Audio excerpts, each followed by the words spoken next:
Сайн байцгаана уу? Намайг Дэлгэр мөрөн цогцлбор сургууль химийн багш Эрдэнэ Цэцэг гэдэг. Өнөөдрийн хичээлдээр 11-р ангийн эсэлтэн ангижрах хурал сэдвийг үзэж судалнаа. За хичээл эхлэхийн өмнөх мэдлэгээс сэргээн санаж дараах даалгаврыг хийж гүйцэтгэе. За нэгдүгээрт нь дараах химийн урвалыг гүйцээж тэнцвүүлнэ. За цайр дээр нэмэх нь давсны хүчил тэнцүү цинкум хлор 2 нэмэх нь H2. За натрийн гидроксид дээр нэмэх нь давсны хүчил тэнцүү натрийн хлор дээр нэмэх нь H2O. За хоёрдугаарт нь дээрх урвалдах элемент тус бүрийн эсэлтлийн хэмийг олно. За саяны бичсэн тэгштгэлээ гүйцээж өчээд элемент тус бүрийнхээ эсэлтлийн хэмийг дээр нь бичнэ. За натрийн хлор дээр нэмэх нь H2O. За цайрын эсэлтлийн хэм нь цайрын дан бодис учраас тэг. За ус төрөгч нэмэх 1 хлор хасах 1 эсэлтлийн хэмтэй.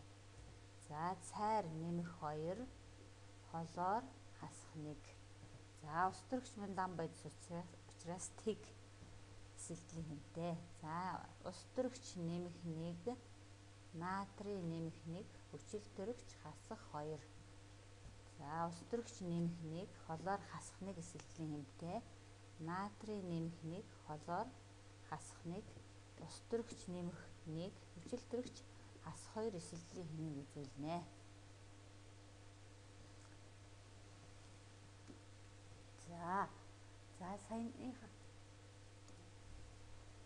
Саяны хоёр тэгштгэлээс харахад эхний урвалыг эхлээд харъя. Цайрын эсэлтлийн хэм нь тэг байснаа нэмэх 2 болсон байна. За ус төрөгчийнх нэмэх 1 байж байгаа тэг болж. За хлорын хувьд бол хасах 1 байжгаад хасах 1 хэвээрээ байна. За хоёр дахь тэгштгэлээс харахад натрийн эсэлтлийн хэм нэмэх 1 байжгаад нэмэх 1 хүчил төрөгчийн хасах 2 байжгаад хасах 2 ус төрөгчийнх нэмэх 1 байснаа нэмэх 1 хлорыг хасах 1 байснаа хасах 1 болж эсэлтлийн хэм нь өөрчлөгдөөгүй байна. За энэ хоёр урвалын ялгаатай зүйл нь бол эхний урвалын тэгштгэл дээр хоёр элементийн эсэлтлийн хэм өөрчлөгдсөн байна. За тэгвэл урвалд орж буй бодисуудын элементийн эсэлтлийн хэм өөрчлөгдөн явагдах урвалыг эсэлтэн ангижрах урвал гинэ. За тийм учраас саяны хоёр урвалын тэгштгэлээс харахад эхний тэгштгэл нь эсэлтлийн хэм нь өөрчлөгдөн явагдсан байгаа учраас бидний өнөөдрийн хичээл дээр үзэх эсэлтэн ангижрах урвал болох нэ. За эсэлтэн ангижрах урвалыг бичихтэй дараах зүйлүүдийг мэдж явах ёстой. За нэгдүгээрт нь бол электрон авч байгаа атом бүхий бодисыг эсэлдүүлэгч, электрон өгч байгаа атом бүхий бодисыг ангижруулагч гэнэ. Электрон авч байгаа үзэгдлийг ангижрах, электроноо алдаж байгааг нь эсэлдэх процесс гэдэг. Эсэлтэн ангижрах урвалын тэгштгэлийг зохиох электрон балансын болон электрон ионы балансын гэсэн хоёр арга байдаг. За саяны жишээн дээр авсан тэгштгэлээ саяны хоёр аргаараа гүйцээж тэнцвүүлж электрон балансын арга, ионы балансын аргаар тэнцвүүлж үзье. За эсэлтлийн хэмийг бид нэр өмнө нь тодорхойлсон байгаа. За тийм учраас энийг дахиад биччихье. За энэ урвалыг тэнцвүүлэхийн тулд цөмөөрөө эхлээд нэгдүгээрт нь электрон балансын аргаар тэнцвүүлье. За үүний тулд эсэлтлийн хэм нь өөрчлөгдсөн элементүүдээ эхлээд бичнэ. За цайр тэг байжгаад нэмэх 2 болсон. За хоёр дахь тохиолдолд нь болохоор ус төрөгч нэмэх 1 байжгаад ус төрөгч нь тэг болсон. За мөн энэ ионы тэгштгэлийг бичихтэй тэнцвүүлж өгнө. Ус төрөгчийн 2 атом үүссэн байгаа учраас 2 атом урвалд орсон гэдэг энд тэнцвүүлж өгнө. За тэгээд цайр тэг байжгаад нэмэх 2 болж эсэлтлийн хэм нь ихссэн байгаа учраас электроныг алдна 2 электроныг. За устөрөгч тэг байж нэмэх 1 байж байгаа тэг болж эсэлтлийн хэмнэлт багассан учраас электроныг авна. За устөрөгчийн 1 атом 1 электроныг авна. 2 атом гэж байгаа учраас 2 электроныг авнаа. За ингээд одоо авсан алдсан электроны тоог тэнцвүүлж өгөх хэрэгтэй. За энэ тохиолдолд бол хоёулаа авсан алдсан электрон тэнцүү 2 байгаа учраас ерөнхий хуваагдагч нь 2. 2-ыг 2 хуваагаад 1, 2-ыг 2 хуваагаад 1 гэсэн коэффициент гарч ирэх нэ. За дээр хурвлаа тэнцвүүлье. Цайр дээр нэмэх нь H холоор тэнцүү цинкум холоор 2 нэмэх нь H2. За энэ коэффициентаас харах юм бол цайр нь 1 байна. 1-ийн тоог бичихгүй. За устөрөгчийн атомын хувьд бол устөрөгч нь 1-ийг 2-оор үржүүлээд 2. За энд мөн устөрөгч 2 атом байх ёстой гэсэн энд 2 атом байгаа учраас энэ урвал маань тэнцсэн байх нэ. За ингээд өмнөх ангид та нарын эсэлтэн ангижрах урвалыг электрон балансын аргаар тэнцвүүлэх гэдэг зүйлийг үзэж судалсан байгаа. За саяны бидний ярилцсан одоо ойлголтуудаас энэ цайр электроныг алдсан байгаа учраас эсэлдэх урвалд орсон. Устөрөгч нь электроныг авсан байгаа учраас ангижрах урвалд орсон. За эсэлдэх урвалд орсон цайр нь тэгвэл ангижруулагчийн үүрэг гүйцэтгэсэн. За энэ урвалд бол цайр ангижруулагч болсон байх нь байна. Устөрөгч нь болохоор электроныг авч ангижрах урвалд ороод эсэлдүүлэгч болжээ. Эсэлдүүлэгч. За ингэж эсэлдэн ангижрах урвалыг тэнцвүүлэх нэ.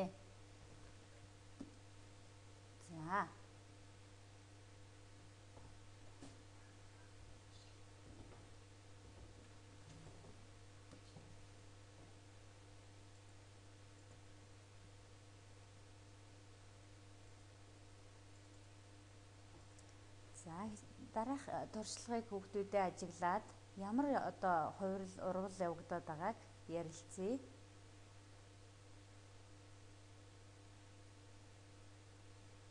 За тэр колбтой шингэн зүйл рүү концентрацтай хөхрийн хүчлийг хийж гэн.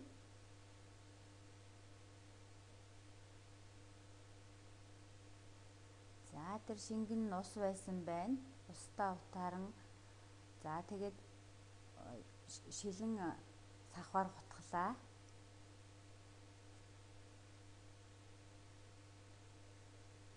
За дээрээс нь ягаан өнгийн уусмал маань юу гэдэг вүлээ хүүхдүүдээ? За энэ бол калиум перманганатын уусмал байна. За тэрнээс хөхрийн хүчлийнхаа уусмал руу нэмж өглөө.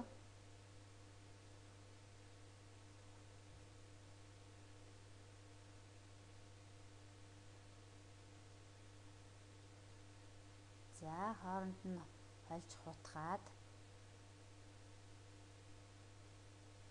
бага зэрэг сэгсэрж байна.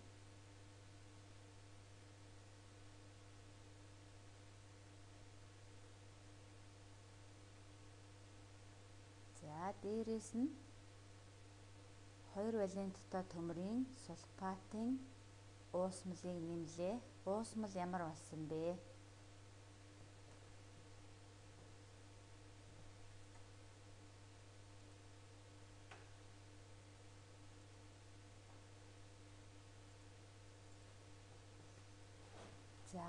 За саяны туршилтаа ажиглаад саяны туршилтыг тэгштэглээр илэрхийлэн бичвэл. За эхлээд хөхрийн хүчил байсан. Хөхрийн хүчил дээрээ калиум перманганатын ягаан өнгийн уусмалыг нэмсэн. За дээрээс нь 2 валенттай төмрийн сульфатын уусмалыг нэмээд холиход өнгөгүй болсон. За тэгснээр ийм урвал явагдсан байх нэ. За энэ урвалыг сайн ажиглаад бичиж тогтоож аваарай. За энэ дээр нэг анхаарах зүйл нь эсэлтэн ангижрах урвалд эсэлдүүлэгч бодис орчноосоо хамаарч өнгөө хувиргадаг ба мөн үүсэх бүтээгдэхүүн нь өөр байдаг. Тухайлбал калием перманганат нь хүчлэг орчинд өнгөгүй болоод байгаа нь манган нэмэх 2 эсэлтлийн хэмтэй болж өөрчлөгдсөн байна. Хэрвээ саармаг орчинд оруул явагдсан бол манган O2 буюу манган нэмэх 4 эсэлтлийн хэмтэй болж өөрчлөгдөх нь байна. Шүлтлэг орчинд болохоор калием перманганат нь манган O2 буюу нэмэх 6 валенттай нэмэх 6 болж өөрчлөгдөх нэ. За дээрх урвалаа саяны туршилтаар явагдсан урвалыг электрон балансын аргаар тэнцвүүлье. За электрон балансын аргаар тэнцвүүлэхийн өмнө элемент тус бүрийн эсэлтлийн хэмийг олно. За хүчил төрөгч хасах 2, төмөр нэмэх 2, за хөхөр 2 4-ийн 8, 8-аас 2-ыг хасаад нэмэх 6. За хүчил төрөгч хасах 2, калий нэмэх 1, манган нэмэх 7. Хүчил төрөгч хасах 2, ус төрөгч нэмэх 1, хөхөр 2 4-ийн 8, 8-аас 2-ыг хасаад 6. За төмөр нэмэх 3 болсон байна. За хүчил төрөгч бол хасах 2 байдаг. Хөхөр сульфат ион бол нэмэх 6 байна. За хүчил төрөгч хасах 2, калий нэмэх 1, хөхөр нь нэмэх 6. Хүчил төрөгч хасах 2, манган нэмэх 2, 2 4-ийн 8, 8-аас 2-ыг хасаад хөхөр нь 6. Хүчил төрөгч хасах 2, ус төрөгч нь нэмэх 1 эсэлтлийн хэмтэй байна. За энийг бүгдээрээ бичиж авсан байгаа. За одоо эндээс эсэлтлийн хэм нь өөрчлөгдсөн элементтэй төгөөд бичье. Төмөр нэмэх 2 байснаа төмөр нэмэх 3 болсон байна. За манган нэмэх 7 байснаа манган нэмэх 2 болж өөрчлөгдөжээ. За тэгвэл төмөр нэмэх 2 байжгаад нэмэх 3 болж өөрчлөгдсөн. За энд мөн төмөр нь 2 атом үүссэн байгаа учраас тэнцвүүлж өгнө. Төмөр нь энд 2 атом үүссэн, энэ чинь 2 атом оруулж орсон гэсэн үг. За тэгээд хасах 2 байж нэмэх 2 байжгаад нэмэх 3 болно гэдэг чинь нэг электроноо алдсан. Нэг атом нь нэг электроныг алдсан, 2 атом нь 2 электроныг алдсан гэсэн үг. За манган нэмэх 7 байжгаад нэмэх 2 болж багассан учраас электроныг авна. 5 электроныг авсан гэсэн үг байх нэ. За одоо авсан алдсан электроны тоогоо тэнцвүүлж хамгийн бага ерөнхий хуваагдагчаа олъё. За 10 байна. 10-ыг 2 хуваагаад 5, 10-ыг 5 хуваагаад 2. За төмөр нь электроныг алдсан учраас эсэлдэх урвалд орж ангижруулагч болсон. За манган электроныг авсан учраас ангижрах урвалд орж эсэлдүүлэгч болсон байх нэ. За одоо энэ коэффициентуудаа томьёоныхоо өмнө тавьж тэнцвүүлнэ. За феррум SO4 дээр нэмэх нь калий манган O4, нэмэх нь H2 SO4, тэнцүү феррум 2 SO4, 3 дахин нэмэх нь калий 2 SO4, нэмэх нь манган SO4, нэмэх нь H2O. За төмөр 2 5-ын 10 байх ёстой гэж байна. За тийм учраас энд 10 бичнэ. За энд болохоор төмөр 2 5-ын 10, энд 2 атом байгаа учраас 5-ыг тавиад 2 5-ын 10 болно. Манган нэмэх 7 то манган 2 байх ёстой. Мөн нэмэх 2 то манган 2 байх ёстой. За тэгээд бусдыг өөрсдөө тоолж тэнцвүүлэх юм аа. За энэ үүссэн байдлуудаас харахад сульфат ион 3-ыг 5-аар үржүүлээд 3 5-ын 15, энд нэг байна 16, энд 2 нийлээд 18 байх ёстой байна. За тэрнээс энд 10 байгаа учраас энэний өмнө 8-ыг тавина. За ус төрөгч нь 2 8-ын 16.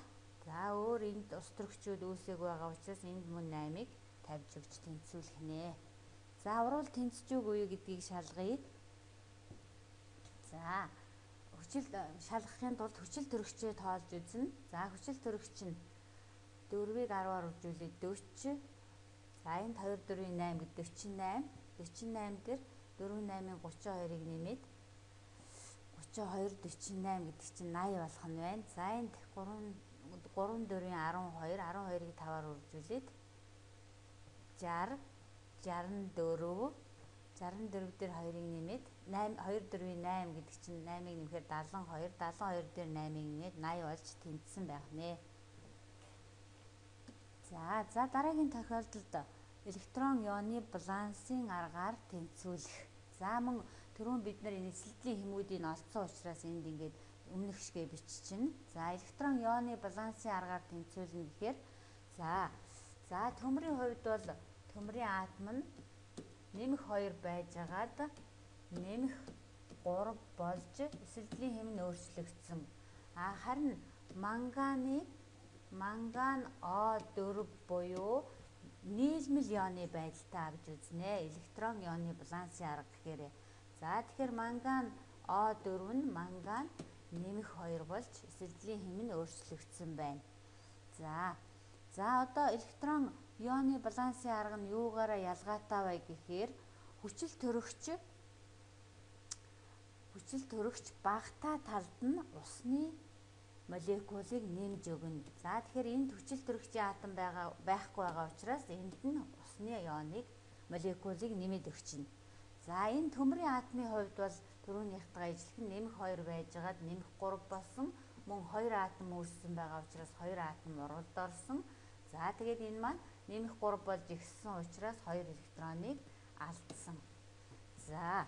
За одоо энэ тохиолдолд бол манган O4 энэлтэй хүчил төрөгчтэй байсан учраас хүчил төрөгч багтаа талд нь усаа нэмээд одоо тэнцвүүлж өгнө. Хүчил төрөгчийн 4 атом урдаа байгаа учраас энэ хойно нь хүчил төрөгчөө 4 болохын тулд энэ 4-ийн тоо тавьчихна. Тэгэхээр энэ ус төрөгчийн атом нь 2 4-ийн 8 болчихно. Тэгвэл урдалтаа 8 аашаа нэмээд өгч. За одоо энэ манган O4-т манганы нислэлтийн хэм нь нэмэх 7 байсан. Тэгээ нэмэх 2 болж өөрчлөгдсөн учраас 5 электроныг авсан гэсэн үг байх нь байна. За мөн ялгаа байхгүй төмөр нь электроныг алдаж эсэлдэх урвалд ороод ангижруулагч, манган нь электроныг авч ангижрах урвалд ороод эсэлдүүлэгч болсон. За одоо авсан алдсан электроны тоогоо тэнцвүүлнэ. За үүний тулд хамгийн бага ерөнхий хуваагдагч 10, 10-ыг 2 хуваагаад 5, 10-ыг 5 хуваагаад 2. За одоо дараа нь эднэрийг үржүүлж өгнө коэффициентуудаар нь. За 2 5-ын 10 пером нэмэх 2 нэмэх энэ электроноо үржүүлээд 2-ыг 5-аар үржүүлээд 10 электрон. За зурж агаад за 2 5-ын 10 пером нэмэх 3. За дараагийнх нь 2 манган O4 хасах нэмэх нь 2 8-ын 16 ааш нэмэх нь 10 электрон. За нэмэх нь 2 манган нэмэх 2 нэмэх нь 2 4-ийн 8 ааш 2 O. За ингээд энэ коэффициентуудаар нь үржүүлж өгöd за нөгөө эхнийхээ тэгштгэл дээр тэнцвүүлье. За манган болохоор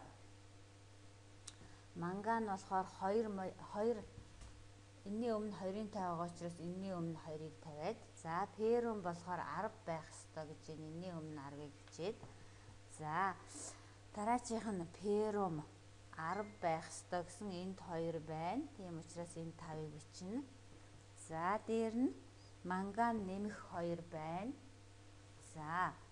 За ус төрөгчийн атом болохоор ус төрөгч нь за энд болохоор 16 буюу өөрөөр хэлбэл энэний өмнө 8-ыг тавьж 2 8-ийн 16 болно. За мөн усны өмнө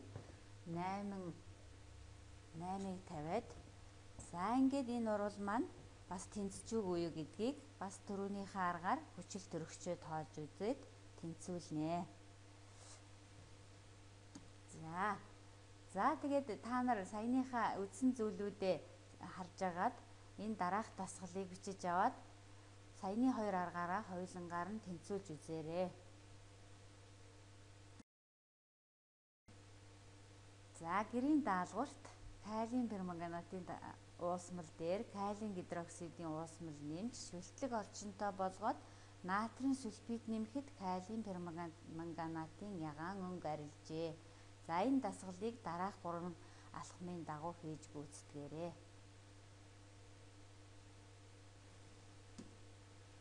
За өнөөдрийн хичээл дээр ийм зүйлүүдийг шинээр мэдэж авсан. Өмнөх ангидаа бас мэдчихсэн. За энэ зүйлүүдэд давтаж хараад дасгал даалгавруудаа сайн хийж гүйцэтгээрэй. За анхаарал тавьсанд баярлалаа.